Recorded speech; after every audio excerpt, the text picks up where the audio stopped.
Manejo del pocito. ¿Cómo andás? Espero que bien. Bueno, seguimos en esta masterclass y vamos aprendiendo esta vuelta el manejo del pocito. ¿Qué será el manejo del pocito? Sí, el manejo de la traqueostomía. Y como veníamos hablando, ¿te acordás? Allá arriba, primero las 12 claves para una reanimación cardiopulmonar exitosa. Hablamos también del samurái de la aguja, donde aprendimos muchas cosas sobre punción quirúrgica. Y ahora estamos en el módulo de manejando el pocito. Sí, manejando el pocito. Sí, sí, sí. Así es. Ese pocito, ¿viste? Acá, ese pocito donde se saca agua, que muchas veces sirve para sacar cosas o para meter cosas. Bueno, ¿qué temas tiene este módulo de manejando el pocito? Fíjate que tiene los conceptos de ostomía que veníamos hablando, que te expliqué bien qué era una ostomía y los diferentes tipos de ostomía. Y ahora vamos a entrar a lo que es la traqueostomía, el módulo 2, para después continuar con colostomía, gastrostomía, urostomía y otros, ¿sí? Pero acá, en lo que es la traqueostomía, vas a aprender un tema y yo estoy seguro que te va a encantar. ¿Qué vas a descubrir en el manejo de la traqueostomía? ¿En qué consiste una traqueostomía? ¿Qué es eso? ¿Qué es una traqueostomía? ¿Sabes vos? Bueno, vamos a descubrir eso. Vamos a descubrir cuáles son las indicaciones de la traqueostomía. Vas a descubrir qué complicaciones puede haber. Uy, nadie quiere las complicaciones. Bueno, hoy vamos a aprender qué complicaciones pueden haber y cómo vos podés actuar. Y vas a aprender, y acá vamos a enfocarnos fuertemente, cómo manejo en el domicilio. Te voy a hablar un poquito también, te voy a contar las técnicas quirúrgicas que hay para lo que es la traqueostomía, pero no vamos a hacer el foco, no vamos a poner en las técnicas quirúrgicas, sino más bien vamos a poner el foco en el manejo domiciliario, ¿sí? Bueno, y vamos a hablar sobre definición, sobre anatomía, fisiología, indicaciones, un poco de la técnica quirúrgica, pero no voy a hacer foco ahí, los materiales, que eso tenés que saber, cómo cuidar y las complicaciones y cómo hacer frente. Y bueno, ¿qué es una traqueostomía? La traqueostomía es el abocamiento de la tráquea hacia el exterior. Y hay una diferencia, y esto es importante que te quede y recordar qué es una traqueostomía y una traqueotomía. Bueno, recordá esa memotecnia, fíjate acá, la S, ¿sí? La traqueostomía de siempre habla de una comunicación permanente, siempre, ¿viste? Traqueostomía. Y la traqueotomía habla de una comunicación temporal. Entonces, traqueostomía siempre habla de una comunicación cuando tiene en forma permanente y la traqueotomía habla de una indicación temporal de esa comunicación. ¿Y cómo arrancó esto? Allá por el 1540 y algo, el italiano Antonio Brasabola, en un absceso laringio, fue el primero que practicó una traqueostomía y después se popularizó en el 1800, ahí se describió bien. Chevalier fue el que describió bien, pero Brasabola fue el primero, el italiano, que descubrió esto, ¿no? Y vamos a contarte un poquito de lo que es la traqueostomía. Fíjate, acá tenemos el aparato respiratorio. Fíjate que tenemos acá la orofaringe, acá se calienta el aire, viene calentito el aire, entra por acá, acá está la epiglotis, esto cuando uno tose se tapa, entonces el mecanismo de la tos se da cuando se tapa aquí, el aire ingresa a nivel de la tráquea y viene a los pulmones, ¿sí? Pero el aire entra humidificado y entra, si vos tosés, esto tiene que taparse. Eso es el sistema respiratorio. ¿Qué pasa en la traqueostomía? Nosotros hacemos una incisión y comunicamos aquí, fíjate, colocamos un baloncito ahí en la tráquea. Fíjate cómo se coloca. Acá está la tráquea y acá está el esófago. Fíjate dónde está colocado esa traqueostomía. Ten en cuenta entonces en este paciente, fíjate bien, este aire, al tener una traqueostomía, no se calienta porque no pasa por aquí. El paciente no puede toser porque no se coloca debajo de la epiglotis. Y el paciente no puede tragar. ¿Por qué? Porque cuando vos tragás, tocate acá. Cuando vos tragás, la laringe se eleva. Bueno, el paciente no puede hacer eso, querido amigo. Entonces, Eso acordate que el paciente no puede tragar y no puede toser. Otra cosa importante, cuando vos tenés la traqueostomía, esto es importante, acá hay unos capilares. Si vos inflás muy fuerte ese baloncito, y esto es súper importante, esos capilares se necrosan, se taponan y esa parte muere. Entonces, la presión de perfusión tisular o presión capilar tiene que ser menos de 30. Y eso se mide, eso hay que medir, que es medir el CUF. Y tenés que medir, acordate, siempre menos de 30. Y recordá siempre colocar entre el segundo y el cuarto anillo traqueal. ¿Y por qué? Ya vas a ver. Fíjate, mira, acá el balón está muy inflado. ¿Y eso qué pasa? Que puede generar compresión y puede generar una fístula tráqueo-esofágica. Y fíjate también lo que pasa.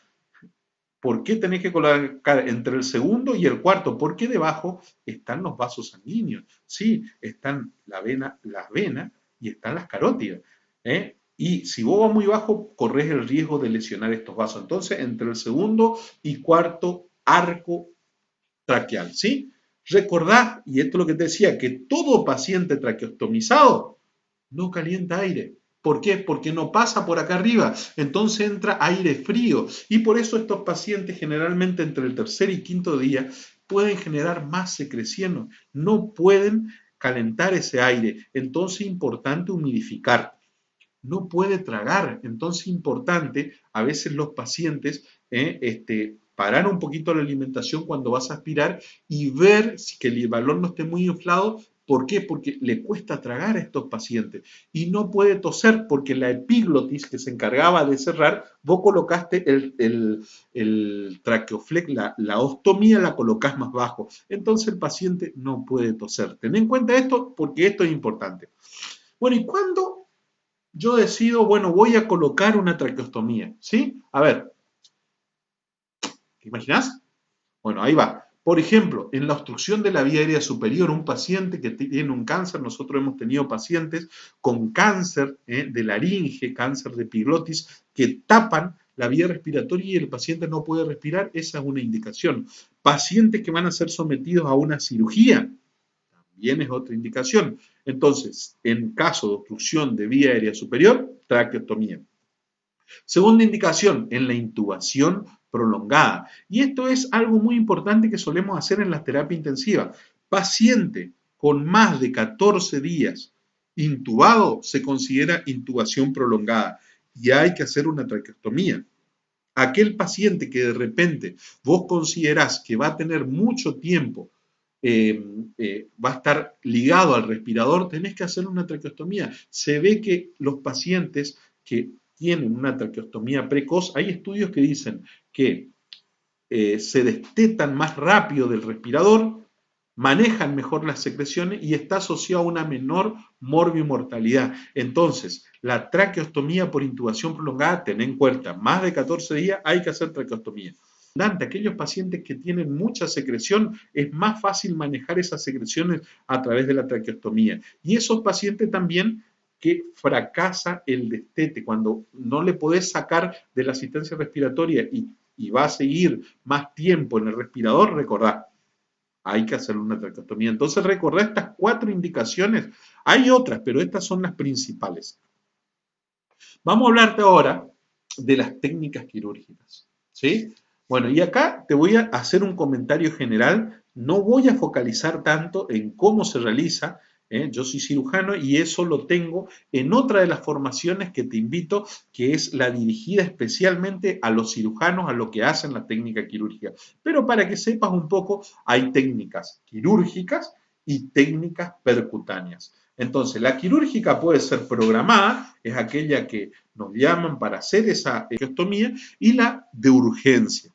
Y ahora te voy a comentar algo de la percutánea, que hay 3 técnicas a su vez. La técnica de Ciaglia, ¿sí? Que se usa un dilatador que parece un cuerno de rinoceronte. La técnica de Grex, que usas una pinza de Alice. Y la técnica del tornillo, que usas un tornillo. Y después tenés la percutánea, donde usás el endoscopio, el laringoscopio, perdón, sí, el endoscopio, y ese usás una técnica retrógrada donde metes un alambrecito y lo sacás. Ya te voy a mostrar. Esta es la técnica quirúrgica abierta. Fíjate, nosotros hacemos una incisión, puede ser longitudinal o transversa, localizamos la tráquea, entre el segundo y el cuarto anillo traqueal hacemos la incisión, pero primero muchas veces nos vemos y nos encontramos con la tiroide, que la ligamos y la seccionamos, y ahí colocamos la traqueostomía haciendo unos puntos entre la piel y el traqueostoma generalmente. Y ahí colocamos, fíjate, el traqueoflex, ¿sí? Siempre los materiales, siempre medimos y también pensamos el número que le vamos a colocar. Fíjate acá, esta es una técnica abierta, acá así se ve el tubo y después el anestesiólogo va recamos el traqueoflex en ese lugar, ¿sí? Y quedaría así, fíjate, el traqueoflex y el hilito que después le sostiene al traqueostoma, ¿no es cierto? Bueno, después, traqueostomía de urgencia. Bueno, no existe, me decía el gran profe José Luis Portillo, no existe la traqueostomía de urgencia, siempre es programada. Si vas a hacer algo de urgencia, es una cricotiroidectomía. Fíjate, acá, en este paciente que se lo ocluye la vía respiratoria, y esto vos tenés que saber porque en algún momento por ahí, ojalá Dios no quiera, pero podés llegar a necesitar. Acá, en la membrana cricotiroidea, si vos te tocas acá la nuez de Adán, un poquito más abajo, ahí está la membrana cricotiroidea. Ahí se hace una incisión y se coloca ya sea una virome, ya sea, si estás en una urgencia, hay gente que ha salvado la vida con una viromecita o con una agujita, muchas veces se usa y se pone oxígeno y se le hace respirar en jet, se llama, y se aplica oxígeno y se le deja que expire. Esto puede salvar una vida. Ahí, en la membranita cricotiroidea, ahí haces la incisión. Después vienen las técnicas percutáneas. Las técnicas percutáneas tenés la técnica de Grieg, que fíjate, le pones anestesia, punzás, ingresás, colocas un alambre guía, después colocas varios dilatadores, y con una pincita de Alice vas dilatando hasta que tenés un buen orificio y finalmente la colocas el traqueoflex. Esa es la de Griggs. Después la de Ciaglia, que es lo mismo, donde punzás, colocas el alambrecito guía, pero acá usás un dilatador similar a un cuerno de rinoceronte, que va dilatando y ahí colocas básicamente lo mismo. Y después la del tornillo, que también es lo mismo, punzás y vas dilatando con un tornillo y con esto que tiene un elemento giratorio romo y ahí se coloca y se dilata y se coloca el traqueoflex. Y después tenés la retrógrada, donde es la misma técnica, colocar el alambre guía, pero acá estás vos viendo con un laringoscopio, fíjate que vos ves bien ahí cuando entra el alambrecito, lo llevas para atrás y por la boca atás el traqueostoma y lo sacás por la garganta y después le rotás y ahí te queda el traqueoflex armado, ¿sí? Esas son las dos técnicas que habitualmente se usan. Y después, obviamente, también hay otros recursos. Yo como cirujano también muchas veces suelo usar el ecógrafo ya sea para las vías centrales, ya sea para hacer una traqueostomía, es súper útil porque te permite ver con exactitud dónde está la tráquea. Y también la transiluminación con el laringoscopio también te puede llegar a servir con el endoscopio, entonces vos sabés bien dónde vas a ingresar. Bueno, esas son las técnicas quirúrgicas. Después de esto, yo tengo una formación donde explico paso a paso y doy técnicas para practicar cómo se hace, que está dirigido a cirujanos. Y si te interesa, después me comentás y te comento bien de qué se trata. Bueno, ¿y qué materiales tengo que tener cuando tengo una traqueostomía o cuando voy a curar a un paciente en el domicilio? ¿Qué materiales? ¿Y qué materiales yo tengo que saber para el manejo adecuado de esta traqueostomía? Bueno, tengo una cánula de tal tamaño. Generalmente el tamaño corresponde al orificio interno. Vos tenés que calcular, si te dice un tamaño de 8, corresponde al orificio interno. A eso sumarle el orificio externo, ¿sí? Y también tenés que tener consideración en los niños. Los niños generalmente se usan sin balón, los niños pequeñitos. En algunos, ¿por qué? Porque la presión de perfusión generalmente ellos son más sensibles, entonces usás sin balón. Y hay una formulita para calcular y una tablita para calcular en niños qué tipo de traqueoflex usar. Bueno, ¿qué tipos entonces de traqueoflex tenemos? Primero, con y sin balón. Ya te voy a mostrar ¿Para qué sirven? Los con balón habitualmente cuando el paciente va a estar conectado a asistencia respiratoria mecánica.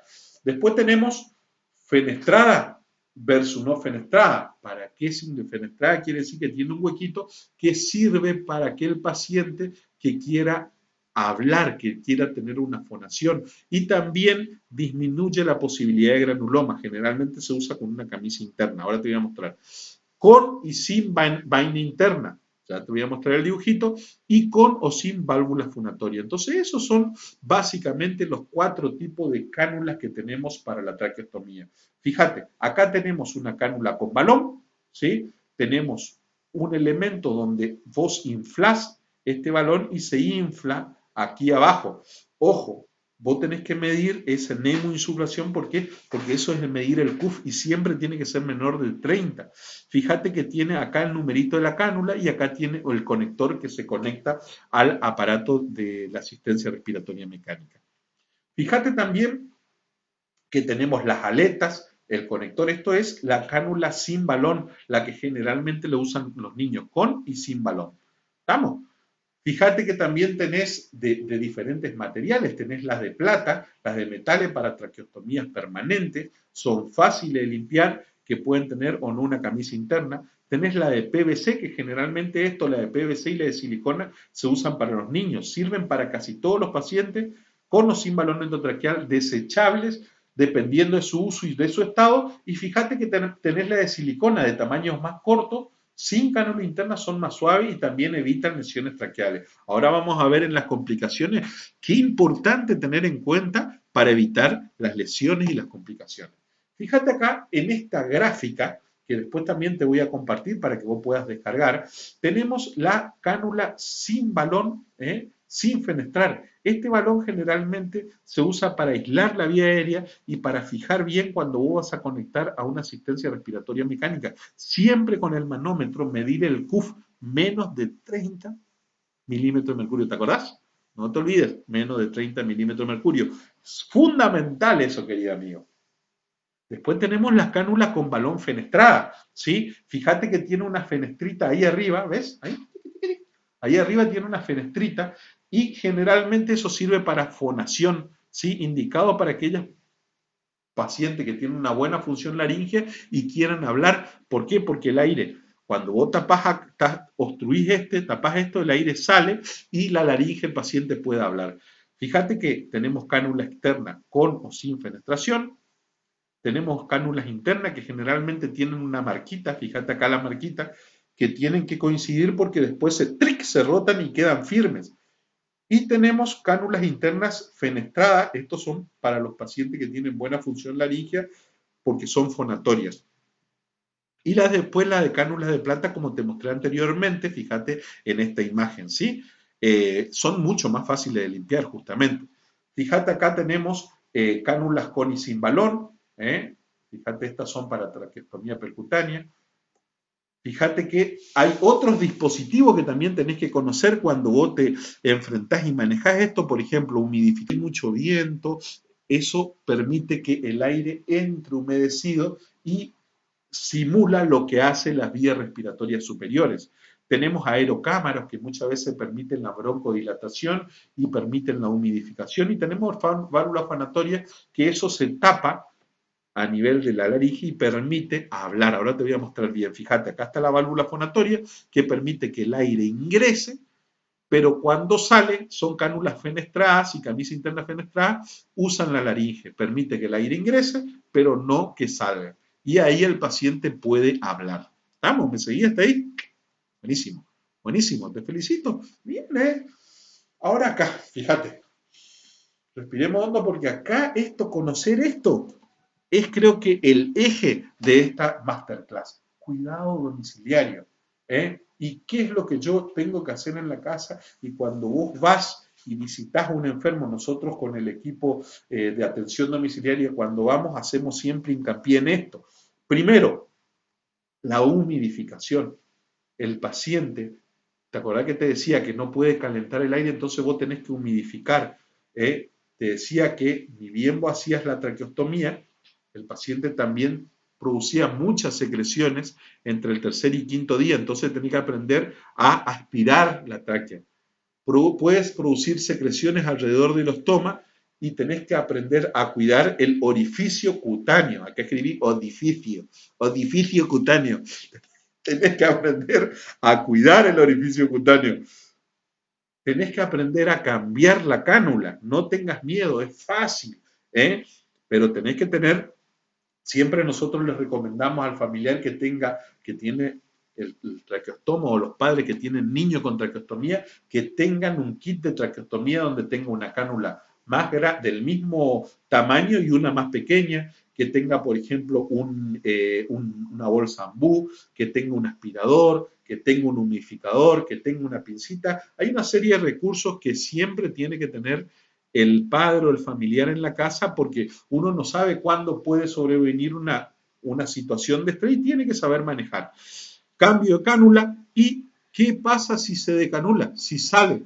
Bueno, ahí hay que mantener la calma y ya te voy a explicar qué tenés que hacer. Bueno, empecemos con la humidificación. Fíjate esta niñita con una traqueostomía, es importante humidificar, hacer vapor de agua, ¿sí? Hay vaporizadores y humidificadores electrónicos que te permiten hacer eso, o bien el paciente armar que vaporice su casa unas 2 o 3 veces por día. Que no se ponga al aire caliente o al aire frío, a los vientos o al polvo. Tener en cuenta eso más cuando viajan. Fíjate esta otra forma de humidificar. Con el humidificador colocas ahí en la tráquea, ¿sí? Y eso permite humidificar. Y esta es, por ejemplo, un respirador que es una valvulita que te permite humidificar cuando uno va a viajar, por ejemplo. Eso es muy bueno, que permite calentar el aire, ¿eh? Tipo una nariz artificial ahí en el cuellito. Bueno, importante te decía, curar la herida. ¿Cómo vas a curar? Generalmente se hace 4 veces al día en las terapias intensivas o cada vez que sea necesario, pero es importante curar, ver que no haya infección, ver que no tenga dolor ese ostoma y se cura con solución fisiológica. Se pasa solución fisiológica alrededor. A veces nosotros tenemos una pincita y le colocamos una gasita y limpiamos alrededor, o a veces con un palito, el palito de baja lengua, se arma con una gasita, una torundita, y eso se coloca en betadine o iodopovidona y se limpia alrededor, ¿sí? A veces también algunos suelen usar vinagre diluido, ¿sí? Pero con agua, con solución fisiológica, limpiar, con eso ya está bien, ¿sí? Después viene el tema de la aspiración de secreciones. ¿Cómo vamos a aspirar? Bueno, y esto es importante y tener muy, muy en cuenta. Siempre tiene que haber un aspirador. Fíjate que acá hay 2 tipos de aspirador. Un aspirador ahí arriba eléctrico, ¿sí? Que generalmente nosotros le solemos proveer al paciente, pero es importante que él tenga. Y ahí abajo un aspirador manual. Y después hay otro aspirador que te voy a mostrar que es para viaje, para niños también, que suele ser muy útil. Fíjate, ¿cómo aspiro las secreciones? Acá están los pasos. Primero te lavas bien la mano, ¿sí? Fundamental. Después, obviamente, esto estamos hablando en el domicilio. Si es en la unidad de terapia intensiva, tenés que colocarte todo tu protección, más en esta época de COVID-19, colocarte tu mascarita, colocarte tu burbuja y ir a hacer este trabajo de la mejor manera con una técnica aséptica. Esto es también en el domicilio. Entonces, te lavas bien las manos, le colocas un almohadoncito detrás de la espalda del paciente, entonces el paciente queda en hiperflexión. Fíjate que acá está una manguerita, ¿sí? Que es un aspirador que lo metes sin apretar al principio, ¿sí? A veces hasta solemos sugerirle al paciente, si tiene oxígeno en la casa, le oxigenamos un poquito, le colocamos un saturómetro y medimos la saturación y no tardamos más de 15 minutos, más de 15 segundos en hacer esto. Entonces, colocamos sin aspirar. Nunca pasamos el tamaño del ostoma, del tractoflex. ¿Por qué? Porque esa aspiración, si vos la pones muy fuerte, puede chupar y aspirar la mucosa y puede generarte problemas. Entonces, que no esté muy alto la aspiración, ingresás, ¿sí? Y después va saliendo con movimiento circular y apretando la valvulita como muestra acá en la imagen. Retirar la sonda con aspiración en un tiempo no superior a 10 segundos, ¿sí? En ese momento el paciente puede, puede ponerse irritable un poquito, pero bueno, esa es lo que la aspiración de secreciones. Fíjate, otro aspirador donde se aspira de este lado y las secreciones caen aquí, ¿sí? Y fíjate, tiene una valvulita donde vos apretás siempre. Entonces, esto es pediátrico, vos siempre colocás sin aspirar y después va saliendo aspirando, ¿sí? A veces podés instilar solución fisiológica, unas gotitas de solución fisiológica, cuando ese moco o esa secreción es muy, muy espesa. Ten en cuenta eso. Fíjate, siempre como este médico, este enfermero, mantener la calma, ¿sí? Saber que estas cuestiones hay que aprenderlo y en esto es práctica. La primera vez te vas a poner nervioso, no te asustes, pero en esto es práctica. Bueno, fíjate, esto siempre en el caso de que vos estés en una terapia intensiva, conocer bien el panel donde tenés la aspiración, donde tenés el medidor de CUF, donde tenés la bolsa AMBU, donde tenés el oxígeno, te vestís bien y haces la aspiración, como te dije, de la manera más adecuada. Bueno, después, ¿qué hacemos? ¿Viste? Si tenés un paciente que tiene una cánula de 2 piezas y se tapona y le cuesta respirar, podés sacar la cánula de abajo, ¿sí? Y podés limpiar esa cánula y generar esa limpieza de la cánula.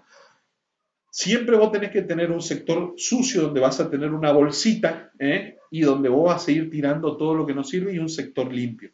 En lo posible, mejor siempre que vos vayas a aspirar o vayas a limpiar, que sean 2 personas para que se ayuden. Eso es lo mejor siempre. La limpieza de la cánula, pones la canulita, si es una canulita interna, la colocas en agua fría. Es mejor el agua fría, afloja mucho mejor. Y también viste como que hay cepillitos para limpiar la bombilla en los que toman mate, ¿sí? O si no, hay, por ejemplo, cepillitos para limpiar las mamaderas finitas. Bueno, eso mismo puede servir para limpiar las cánulas por dentro. Déjalo embebida en agua, después tenés también un poquito de agua oxigenada o vinagre diluida o con solución de Daquín que se hace con lavandina. La dejás ahí y eso te sirve para limpiar la cánula mientras vos estás aspirando.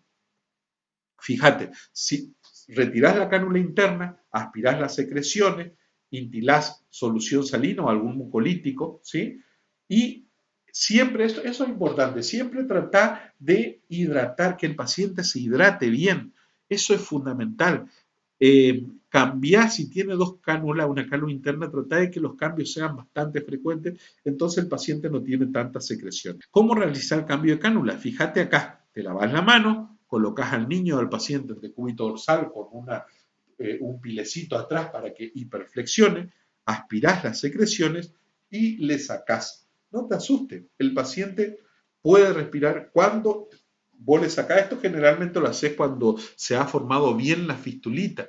Generalmente se habla que un traqueofleco, una traqueostomía está madura después del 7.º día. Después del 7.º día recién solemos cambiar en la unidad de terapia intensiva el traqueoflex o cambiamos generalmente cada 2 semanas o dependiendo si tiene mucha o pocas secreciones y dependiendo si es una zona de cánula o una cánula con una camisa interna, vamos cambiando y vamos limpiando, ¿sí? Fíjate acá en este caso, vos traes la cánula, ¿sí? Y después colocas la nueva cánula. Siempre que coloques, recordá tener vaselina, entonces podés colocarla de la mejor manera o lidocaína jalea y se coloca de la mejor manera hacia adentro, no tengas miedo. También la práctica te va a ir dando más aplomo y más sabiduría para hacer estas cosas, ¿no es cierto? Entonces, repasando un poquito, fíjate esta imagen. En un paciente con traqueostomía, controlar los signos vitales, siempre ve cómo respira, la frecuencia respiratoria. Si el paciente está con una taquipnea, quiere decir que le está faltando en aire. Quiere decir o que puede tener un tapón mucoso o que se pudo haber corrido el traqueoflex. No entres en pánico, controla. Fiebre, temperatura. Si vos ves que tiene fiebre y tiene secreción fea de la traqueoflex, puede tener una infección. Está atento. Presión arterial, si vos ves que está hipotenso y empieza a sangrar, y vos ves que se pudo haber colocado más bajo el traqueoflex y sale sangre, ojo, por eso siempre entre el segundo y el cuarto anillo traqueal hay que colocar el Tracoflex. Siempre si vas a humidificar la posición de Fowler del paciente o cabecera 45-90 grados, humidificar, eso es importante, o vapor de agua, siempre la buena hidratación, la alimentación del paciente en forma adecuada, ¿sí? Generalmente si vos vas a hacer una aspiración o vas a hacer una maniobra en la vía aérea, se recomienda no comer una media hora antes para que el paciente no tenga reflujo ni ningún problema. Siempre recordar medir el CUF. ¿Te acordás cuánto era? Dale, sí, ¿te acordás? Menos de 30 milímetros de mercurio medí, porque a veces uno infla, y ese balón muy grueso puede terminar generando una lesión. Fonación, hay válvulas fenestradas con camisa interna fenestrada que permiten la fonación, ¿sí? Y evitar el desplazamiento de la cánula, algunos le hacen unos puntitos ahí, o muchas veces otros usan una especie de soguita atrás para que permita retener y que esa cánula no salga hacia afuera, ¿sí?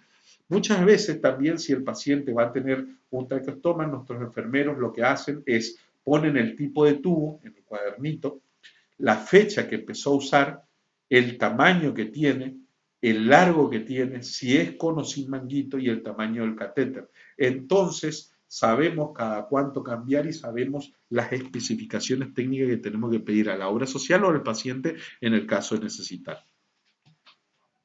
Uy, uy, uy, ahora viene un tema que creo que nadie queremos pasar, pero el experto, los verdaderos marineros, no se hacen en aguas tranquilas, se hacen en aguas turbulentas. Y para eso vos estás haciendo esta masterclass para transformarte en un experto y saber cómo manejar esas complicaciones. ¿Y qué complicaciones pueden haber en una traqueostomía? Bueno, complicaciones perioperatorias, por ejemplo, sangrado. ¿Qué pasa si empieza a sangrar y un sangrado rojo, rutilante y abundante? Bueno, podemos estar ante la presencia de una lesión de los vasos del cuello. Ojo con eso. Si sale un poquito de sangre nomás, muchas veces puede ser o la tiroides o un laguito venoso, eso con un poquito de compresión o inflando un poquito el balón se resuelve, ¿sí? ¿Qué pasa si el paciente le empieza a faltar el aire? Vos tenés varios escenarios. Puede ser un tapón mucoso, que se taponó con un catarrito, en ese caso, instilar un poquito de solución fisiológica o aspirar, o también puede ser un neumotórax, por eso el buen examen físico, ocultar, fíjate que entre bien el aire, porque si es un neumotórax tenés que hacer otro procedimiento, ¿cierto? Colocar un tubo pleural o dependiendo de lo que sea. O también la falta de aire puede ser porque se salió el tracoflex y ahí qué es lo que tenés que hacer. Si el paciente es muy obeso y no podés colocar, sencillo, sacás, oxigenás, tapás y oxigenás. Y si hay que intubar, se lo intuba de vuelta y tranquilito le volvés a colocar el tracoflex. Pero no entres en pánico, tranquilo. Si eso sucede en la terapia intensiva y si eso sucede en la casa del paciente, le sacás, ¿sí? Le sacás y le oxigenás. Generalmente tiene un buen huequito. Vos podés, lo que podés hacer es tapar y hacer respiración boca a boca o poner la bolsa BU y ponerle oxígeno por la boca y tratar de colocar el tracoflex y obviamente pedir ayuda. Eso yo te vamos a explicar bien después en otro de los módulos. ¿Qué otras complicaciones pueden haber en el postoperatorio? Bueno, hemorragia. A veces, por ejemplo, si el paciente pasado unos días tose, hace un esfuerzo tipo de tos y sale una secreción sanguinolenta, a los días no te asustes, eso a veces se puede llegar a dar. Ahora, si es un sangrado muy importante, bueno, tenés que controlar hemorragia, disnea, la fístula traqueoesofágica, como te dije. Por eso es importante ver siempre el balón, no mantenerlo muy inflado, medir cuánto tiene que ser dentro de mercurio, medir el CUF, por favor, entonces no vas a tener fístula. Infección, fíjate que el paciente no tenga fiebre. Y disfagia, a veces si está muy inflado el balón, el paciente no puede tragar. Desinfló un poquito y fíjate que muchas veces. Y a mediano y largo plazo puede haber por ejemplo, esos pacientes que ya han superado la etapa de la traqueostomía y ya tienen que cerrar, vos le sacaste el traqueoflex y no termina de cerrar, es un defecto del cierre tras decanulación. Bueno, hay que hacer una técnica quirúrgica, se recorta, se hace unos puntitos, o se hace un colgajito que ahora te voy a mostrar.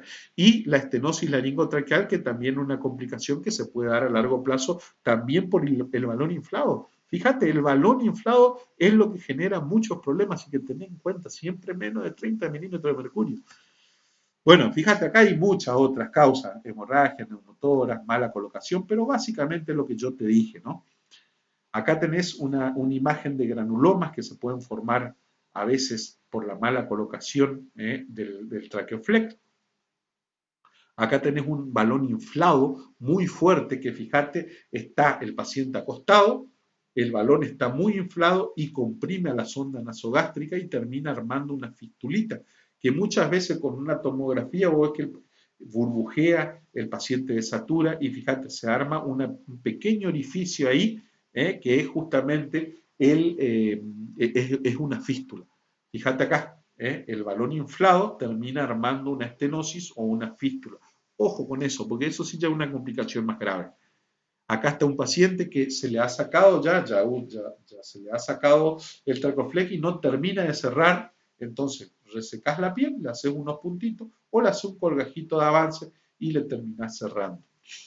En esos casos muchas veces, también a veces se hace una laringoscopía donde vos chequeás con la camarita y ves que esté bien toda la tráquea, ¿sí?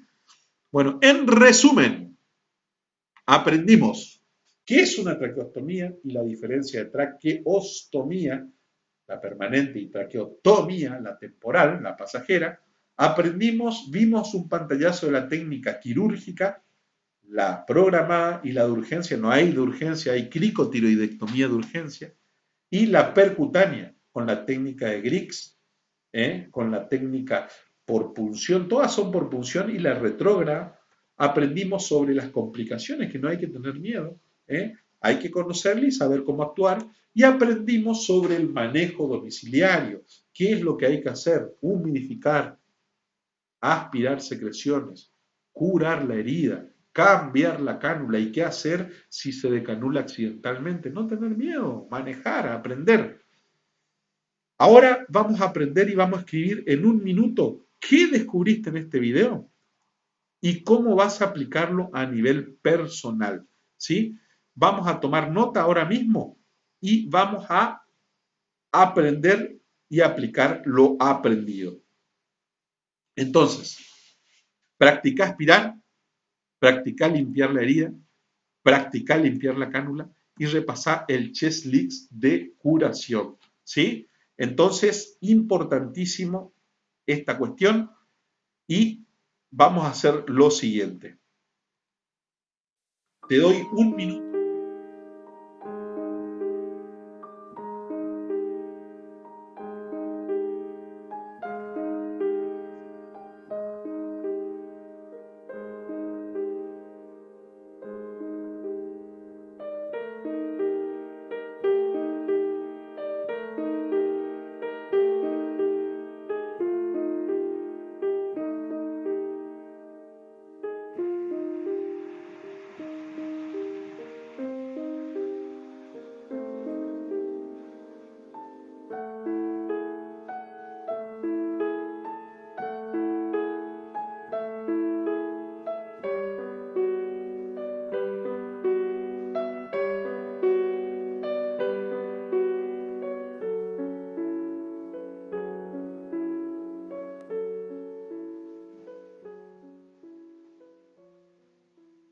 Muy bien, muy bien.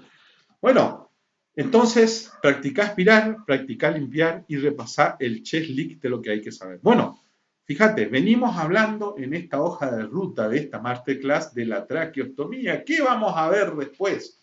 Vamos a hablar de la colostomía, algo muy frecuente y yo estoy seguro que te va a encantar. Así que nos vemos en el próximo video. Muchas gracias. Chao.